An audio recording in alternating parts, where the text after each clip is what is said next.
Did you know burnout isn't just being tired? Burnout comes from living beyond your capacity for too long without saying yes to yourself. It affects your body, your mind, your spirit, your emotions, and it can even affect your spiritual life.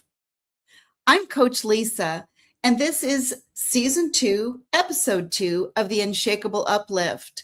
And this whole season, we're going to be talking about burnout, what it is, what it's not, how to prevent it, and how to overcome it if you're already there. And so one of the things I want you to remember is that burnout happens in stages. You don't just wake up one day and you're completely burned out. It's a progression of mild to moderate and into severe burnout.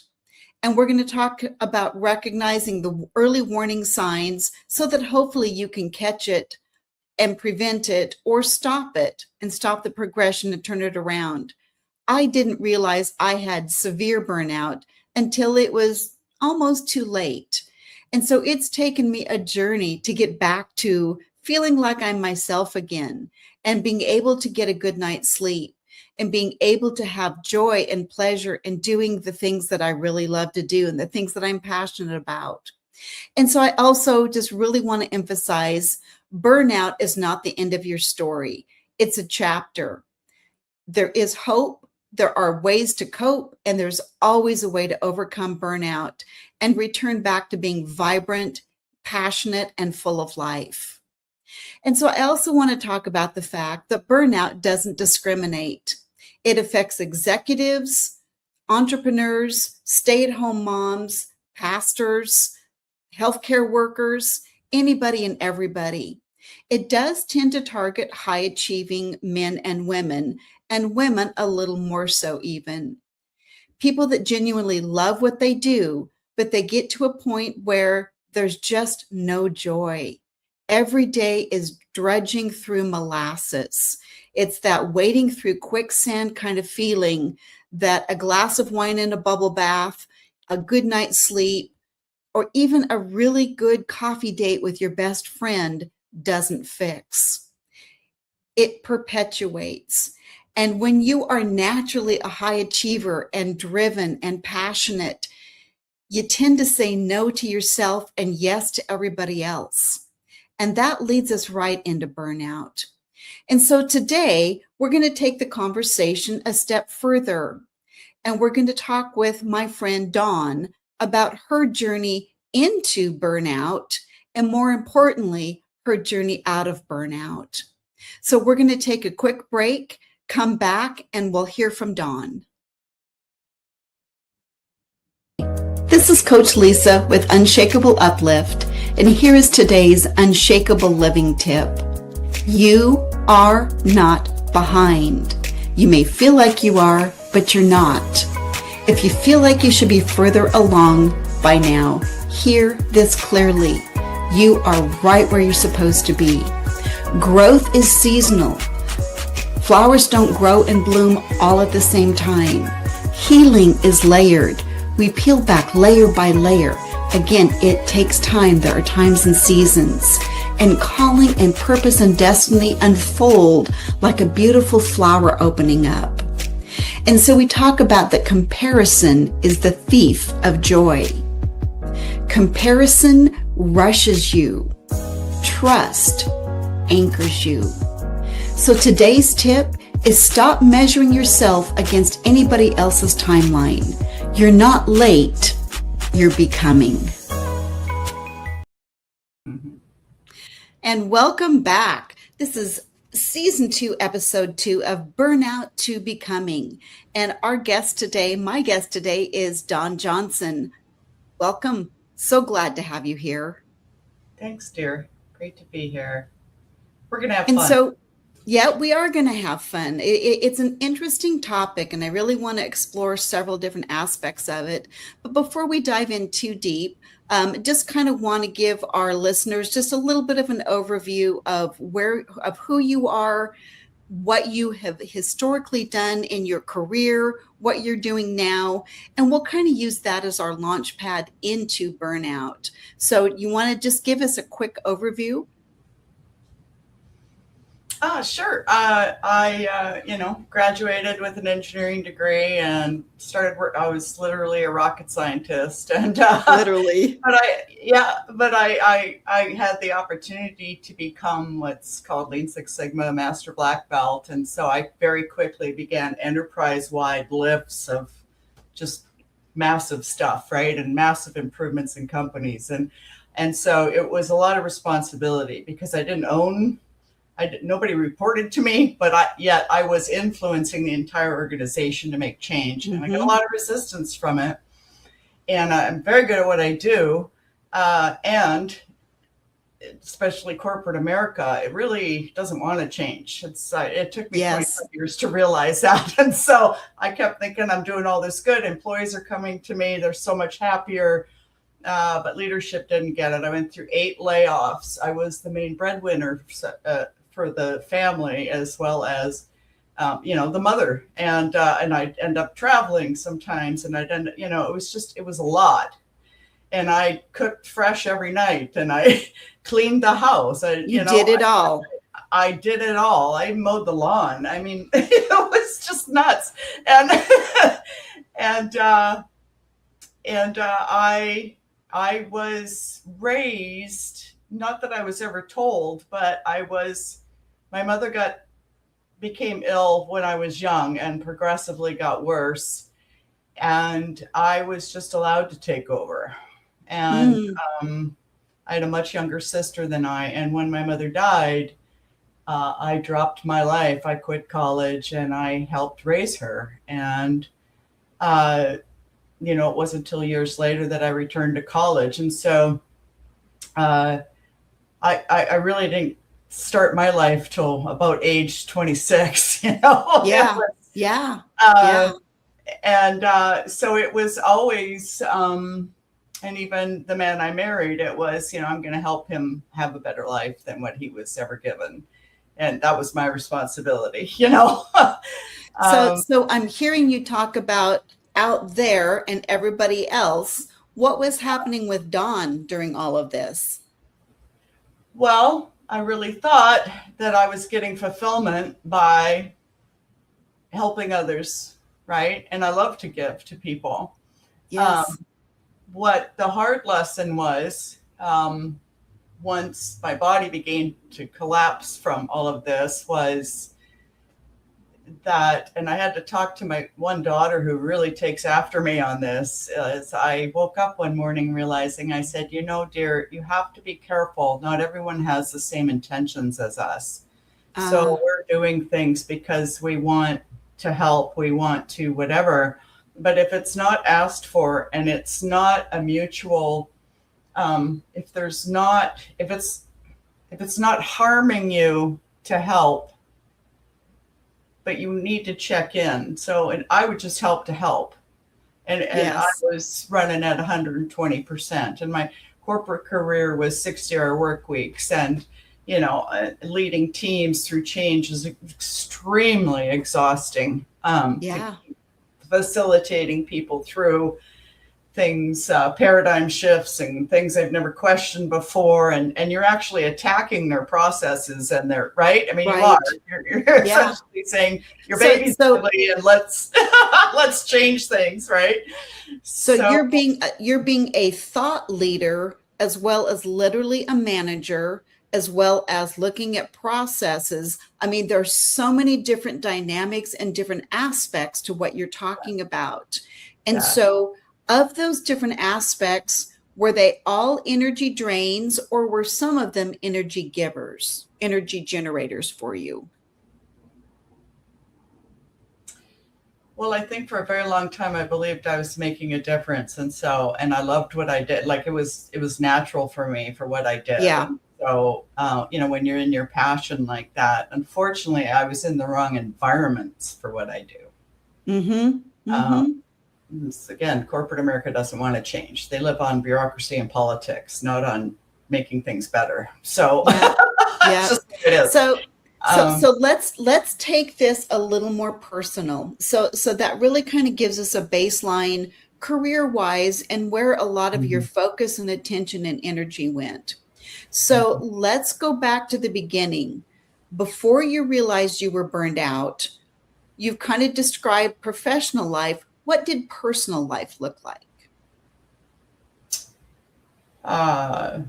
Getting up in the morning, getting the kids either to a pre-sitter before school or to preschool or to whatever. I often negotiated to work at home one day a week, which was unheard of back then.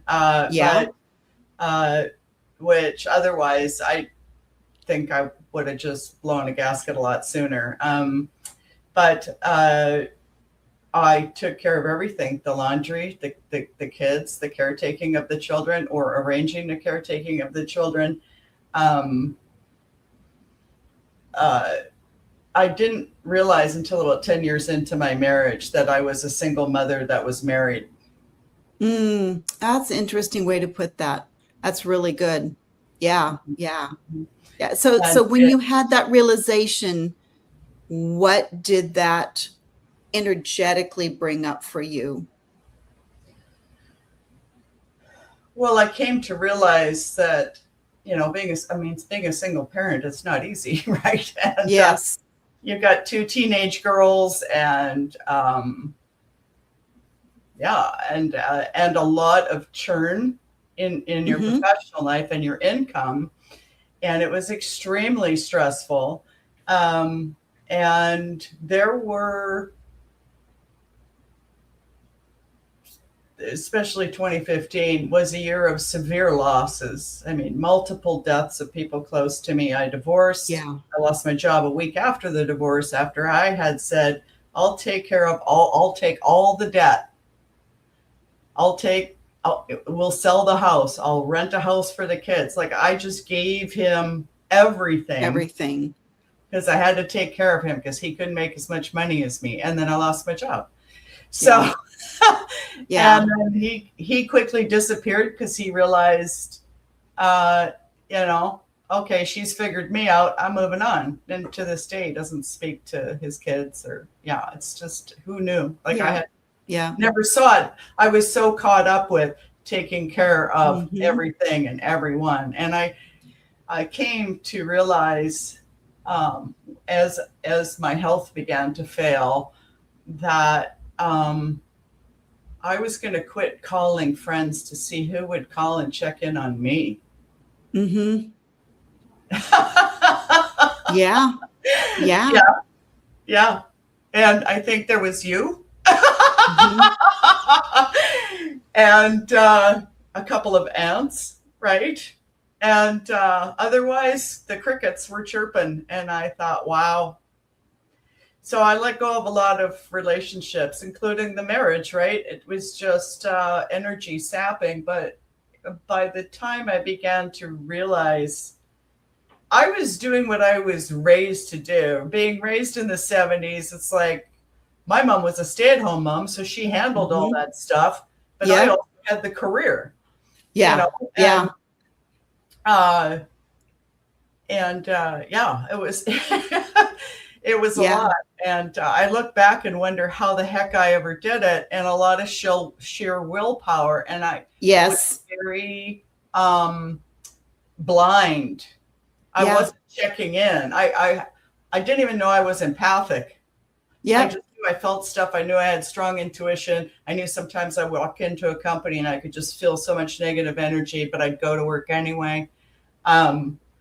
And it was, unfortunately for me, I can look back in hindsight and see the triggers, which is what I really want to bring forth in this conversation. Absolutely. That's exactly where I wanted to go as well. From happening to someone else. But until I literally collapsed with adrenal fatigue, and I realized one day something was wrong when I was in a parking lot, and suddenly this guy pulled out and almost hit me. And I realized there was no adrenaline running through my body. You know, that hit you get? My body was just dead. And I thought, whoa, that's weird. And but we didn't have language for it, right? We didn't have words like empath and adrenal fatigue and chronic fatigue and or burnout even the phases of burnout. Yeah. You're supposed to work and go and do all these things. And I had aunts, the maternal line, that's what they did. They sacrificed themselves and took care of absolutely everyone. And that's what I was doing. And, you know, the old adage, put your oxygen mask on first before assisting others, wasn't even a concept in my mind. And so I paid for it dearly. Adrenal fatigue hit, and then about a year and a half later, COVID came through, and it took me out because viruses can trigger actually chronic fatigue syndrome, and I was down. Yeah, which was so going, you should be doing the something. opposite. You should be selling your business, because now I'm an entrepreneur, right? And you should be doing this. You should be doing that. And I just every day I would catch it, not all the time, but catch it and say, no, what I need to be doing is rest right now. That's what there is to do. And it took time, but my brain finally slowed down from telling me, you got to be doing this, got to be doing this. But I slept a lot. 2 years. So let's pull on that thread for just a second, because again, so, you know, as I shared on last week's episode, I'm a week short of a year into my burnout recovery period. And I was in dramatic denial. And so it's funny that you use the you know, determination. My way of describing this is that I was running on sheer willpower and muscle memory. You know, there was, it was not running on fumes. There was nothing left in the tank, but I kept going because it's what you did. But I want to pull on the thread about the warning signals that we blow through. And so again, I describe it as there's yellow, orange, and red warning signals. And we tend to blow through those.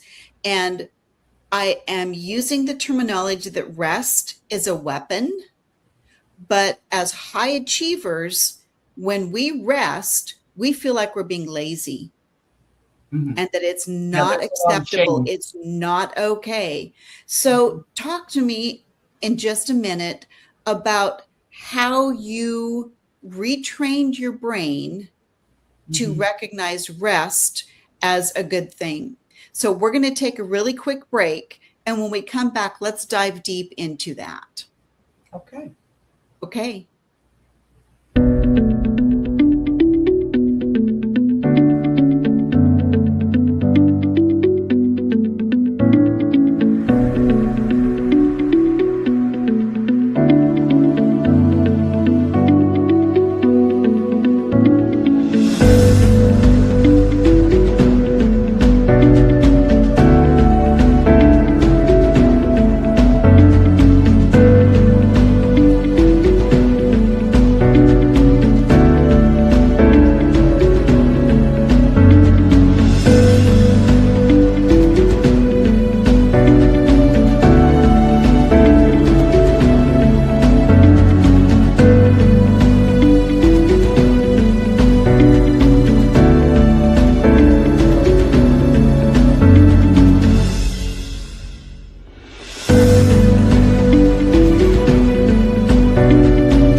And welcome back. We are visiting with Dawn Holly Johnson about burnout and burnout recovery.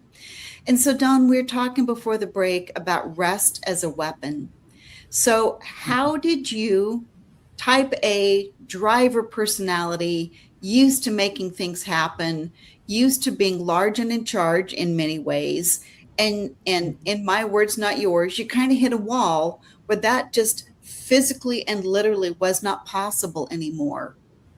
How did you reevaluate your belief system and retrain your brain to say that rest is not being lazy, rest is not sloughing off, it's not goofing off. It's a weapon, it's necessary, and it's part of healing. It is. And well, I just to preface that, I was so bad that there was the one thing I had to plan every day to do. That's how much energy I had. Like, if today was clean half the bathroom, that was the event. Yeah. It's about all I could accomplish. And so I really had no choice but to rest. But calming the brain down, I began to, of course, when you're still like that, and you're not busy keeping your mind busy all the time and working and catering to others, you actually have to listen, and this repetitive language. So it was really being able to just sit in stillness and listen to my inner voice, where I began to realize how critical and shaming I was of myself, because if I wasn't being productive and helping a bunch of other people, then who was I? Yeah. Right? And actually, that's one of the things I talked about last week, is that again, as high achieving women and men as well, we tend to associate our productivity and what we do with our worth and our value. And honestly, it's what corporate culture teaches. It's what even our Western culture teaches and embraces. It's not what God tells us, right?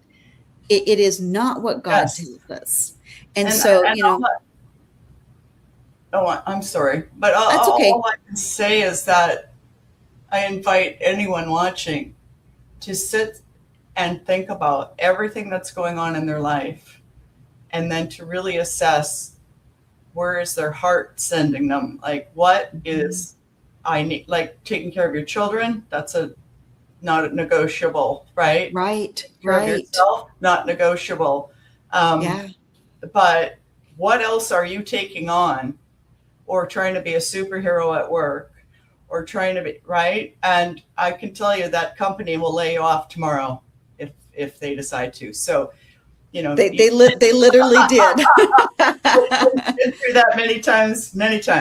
So, at the end of the day, you're a number on a spreadsheet, and they'll let you go. So you've got to create priorities. Now, I get you got to put food on the table, but really assess in your life who is draining from you. Look at friends, look at family members. Who are you always giving to, but yet they never seem to help reciprocate. There's no reciprocation. And giving isn't about expecting reciprocation. I want to make that clear. But at the same time, what I call it is a win-win scenario. Are we all winning if I help you, right? Or is it, what I came to realize is I was always in lose-win situations. I was draining my energy, the little precious time I had, I was taking that and helping, it was too much. So it would be to sit and really take inventory about everything going on in your life and set those priorities, and really, really be honest with yourself about, where am I giving? Because I think that person needs me. Yeah. And so you're going beyond, where am I giving, to why am I giving? And again, there's a whole nother, then you're thinking you need to give to them, and they don't care. They don't care. Yeah. Well, so, and even sometimes they do care, but they keep asking and taking anyway. They will keep asking until you stop giving. Yes. And then it's amazing how fast they'll disappear. And that's the real test, So talk about boundaries. So again, keeping our basis of burnout. Again, many of us don't have healthy boundaries. We don't know how to establish healthy boundaries, good boundaries. And so we keep saying yes, yes, yes, when we need to say no. No is a complete sentence. So talk to me about your experience with boundaries What happened when you didn't have them? What happened when you started to establish them? And where are you now with healthy boundaries? Yeah, I didn't even know what a boundary was 3 years ago, but Yeah, all these but things were not taught. it's things my daughter started to speak, and then some spiritual teachers that I follow, where I came to realize, number one, I was empathic, and I'm like, oh, that explains a lot. And then Yeah, that I was boundaryless, and even with my children, I had to, you know, and they set boundaries with me yeah, too. Like, no, yeah, mom, I'm not willing to, you know, and it's a healthy thing. So you're not, you know, do not make up that you are being harsh with people or anything else. It is that people do it with you all the time, whether you realize it or not. They're setting a boundary. Well, I'll do this, but not that. Or if somebody invites you to a party, I was really low on energy. And I said, well, if I'm on a good day, I may show up for 20 minutes, so they wouldn't have the expectation that I'd be there for 3 hours, right? right, It's like, just right. set your boundaries. Yes. And I would love to help you, but let me refer you to someone else, because I just don't have the bandwidth to really put my full Yeah. attention to this for you, Mhm. right? Yeah. It can be a gentle letdown, so to speak, and a redirect. Like, you can still be helping them by sending them somewhere else or whatever. But it's okay to say, I'm fully Yeah. tapped right now. My children and my health are priority. And then there's my career. And right now I have little bandwidth for anything else. And, but Yeah. I can refer you to somebody, or, you know, but Yeah. it's okay to say no. It's okay to say no. And you can say it gently. And it's recognizing more and more where you haven't communicated. So I think another thing is, if you're getting frustrated with something, you really need to check in and go, where did I not communicate an Yes. expectation or boundary? And that's that personal responsibility. Yep. Yep. Mm-hmm. That's Mm-hmm. good. Because So I want to. your life is going how you're taking it, right? Yes. Yes, you're Yeah. the driver. Mm-hmm. So I want to shift gears just a little bit and talk about the hope of recovery, and kind of what have you done for yourself to get you where you are now? Because you and I talk about this, and so I know how far you've come in your recovery. But talk to me about the hope. Talk to me about what process or even steps or realizations came to you for you to actually move into recovery. Yeah, and I mean, this has been a 7-year journey, folks. This is It's I not an crashed overnight. hard. I crashed hard, and I was very unaware of what I was doing to myself. And I first being aware of how much negative self-talk I had going on. Yes. I also began to recognize that I had experienced some severe traumas in my life that had never been acknowledged by parents or family, or it was just like, you're the bounce back girl, you'll be fine, or all those layoffs, that's trauma. Yeah. And Yeah. and deaths and divorce, move. And so it's being able to say to yourself, it's okay to grieve.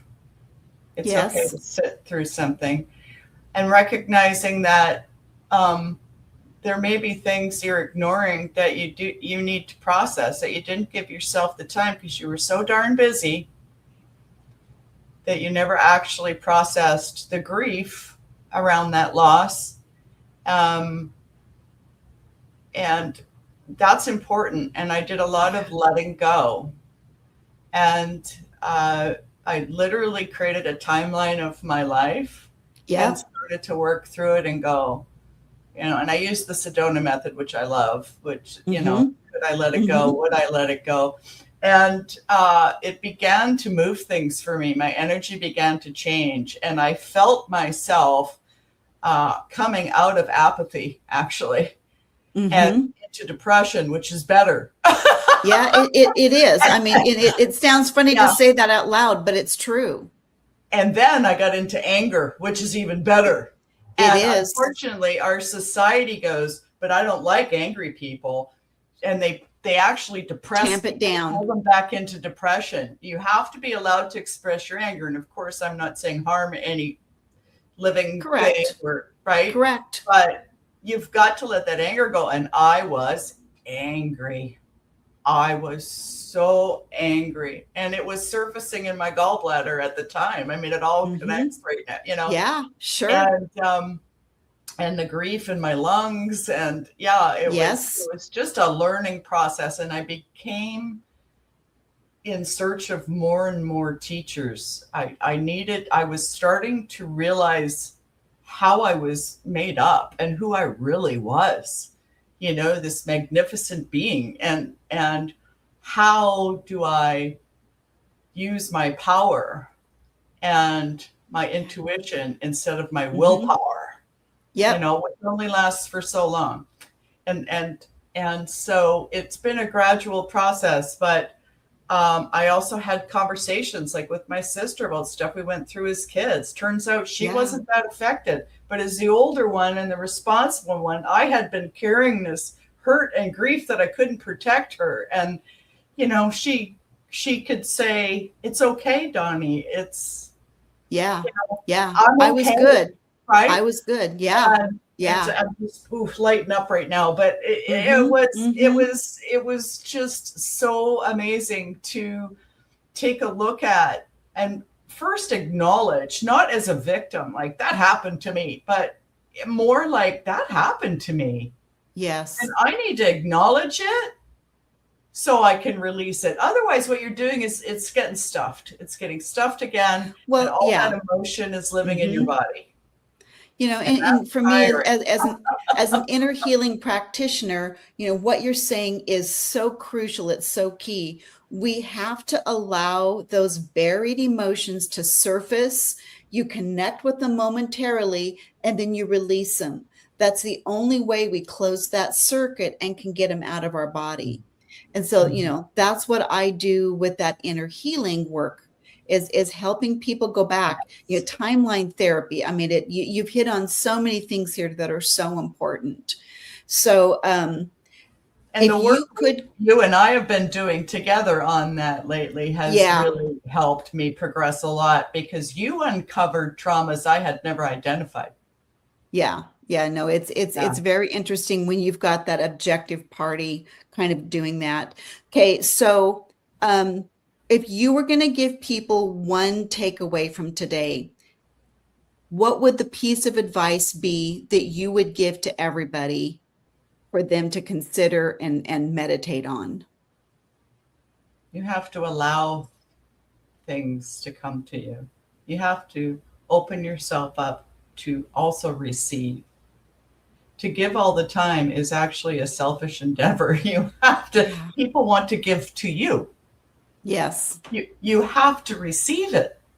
That's good. Or else it's like an affront on that person. Like, no, I don't need you. And I was training people in my life that I didn't need them. So guess what? Nobody called. Yeah. Okay. Right? It is. It's true. It's true. So thank you for being on today. We're going to take a quick break and we'll come back. I'll come back and wrap this up, but I so appreciate you. Oh, thank you, dear.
welcome back. We'll wrap up here our conversation about burnout today. And one thing I love about Dawn's story is that burnout wasn't the end of the story. It became the beginning of a healthier one. And so I talk about burnout as a chapter, or maybe it's a book, but it's not the end of your life. And so if you recognize yourself in today's conversation, really understand burnout is not failing. It's information. Your body, soul, and spirit are telling you, sometimes desperately, that you need to pay attention and listen. There is hope, there is healing, and little by little, one healthy choice at a time, you really can become unshakable. And so today's unshakable key, as Dawn phrased it, was allow and receive. You have to allow room and space in your mind, in your heart, in your spirit. Allow those emotions to come up so that you can process them, and then be open to receiving. You have to receive that information in, and again, I talk to the Holy Spirit. I receive from my angels. They have information that I need to get better. And so part of that receiving is raising your hand and asking for help, whatever that help looks like for you. And so I hope this has encouraged somebody today. And again, burnout is not the end, it is the beginning. And this is the Unshakable Uplift, where we help you become healed, unshakable, and uplifted. Join us again next week as we dig deeper into burnout.